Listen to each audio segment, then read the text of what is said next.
power is something that's part of human nature. There's no such thing as a group of people who don't want power. So that's why you need to read the book.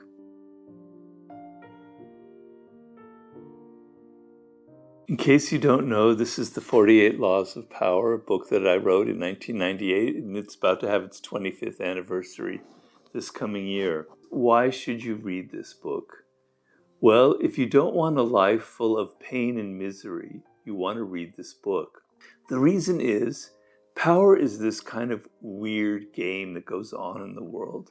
It has its own rules, its own conventions, its own laws, but nobody talks about them.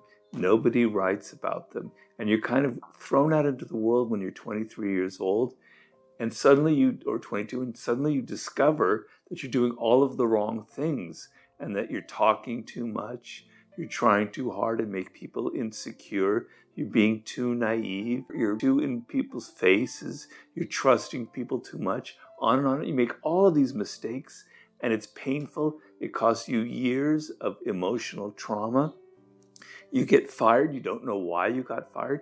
You get in a fight with a colleague, you don't know why, and it's bitter. You hire a terrible business partner who ends up stealing your company. On and on and on and on and on. These things are real. They are not imagined. They're not something in a television show. It is something going on every single day in every office in America and in the world, right? But nobody tells you how to navigate this thing. This book is there. It's like a straight shot of whiskey. I'm not covering things up. I'm not bullshitting with you. I'm not trying to soft pedal them and make everything look nice and pleasant. I'm giving you the world straight as it is. You might think when you first look at the book, it's a bit frightening. Crush your enemy totally. I don't have any enemies. I don't want to crush them. I'm a nice guy. That's fine. It's not about you going out and using all of these laws. A lot of it is about defense, knowing that there are malevolent, aggressive, toxic people out there. Here's how you defend yourself. Here are the rules of combat, the rules of the game, so you don't violate them, so you don't make a mess of all of the games that are being played and set yourself back years, even decades in your life. How to navigate more easily the power environment. Because power is something that's part of human nature. There's no such thing as a group of people who don't want power, all right? So that's why you need to read the book. The second thing is, how have I used the laws of power in my own life? Well, it's a little bit odd to ask that because when I wrote the book, it kind of made me successful. And it put me in a position where I don't really have to use the laws so much. But I have used them in various ways. It's definitely true. So, for instance, there's a law in there that I tell people is incredibly important. It's called Learn to Keep People Dependent on You, law number 11.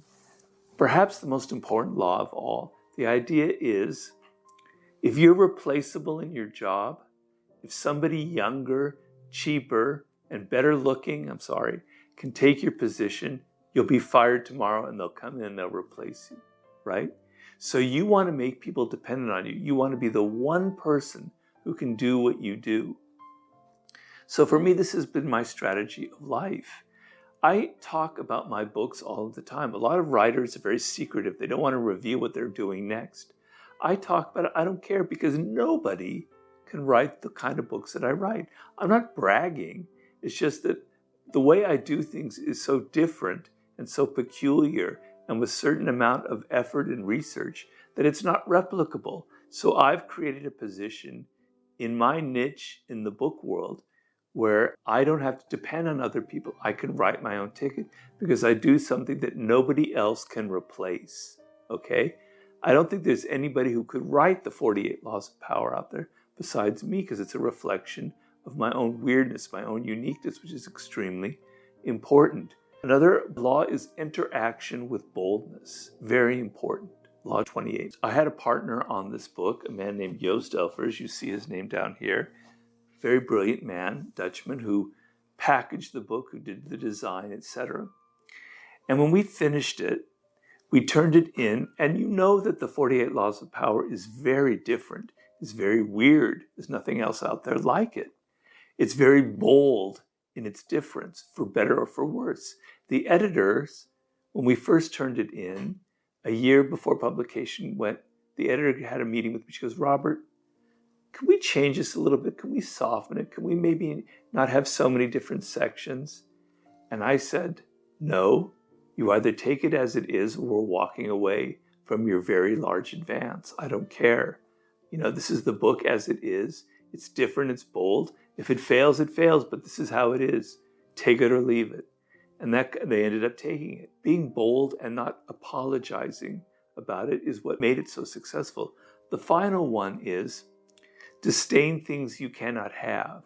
Ignoring is the best revenge. I believe it's 36.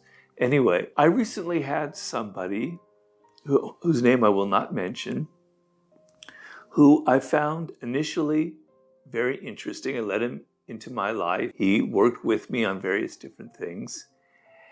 And then I discovered that it wasn't working out. We didn't mesh well together. Our ideas weren't congruent. We didn't have a similar spirit.